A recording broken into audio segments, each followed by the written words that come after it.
Nakakulong na ngayon sa Bulacan Provincial Jail ang kontraktor na si Curly Discaya kasunod ng inilabas na commitment order ng Korte sa Malolos kung saan ito ay may kinakaharap na kaso kaugnay ng flood control corruption scandal.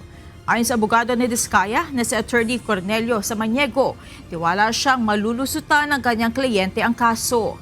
Hindi rin anya nito kailangang magpa-hospital arrest. Hospital arrest? Wala po. Dapat nga nung na-operahan siya nun, option niya yun eh. Kasi 14 days dapat yung pag-stay niya sa hospital, sa Makati Med. Pero hindi na ako pinusum yun. May therapy naman ho na ginagawa sa loob. Saka chine-check naman po siya ng personal doctor niya, saka doctor. Confident siya na malulusutan niya. Kasi nadamay siya rito bilang beneficial owner ng company ng CNTV. Sa ngayon, ayon sa abogado, inaasikaso na nila ang paghahain ng petisyon para makapagpiyansa si Discaya.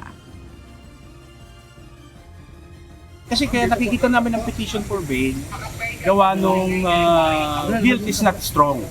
Yun lang naman yung purpose ng petition for bail eh. Kahit na non-bailable yung kaisang kaso. So, susubukan namin, mag-file kami ng petition for bail, papaliwanag namin sa korte na guilt is not strong para mapalaya.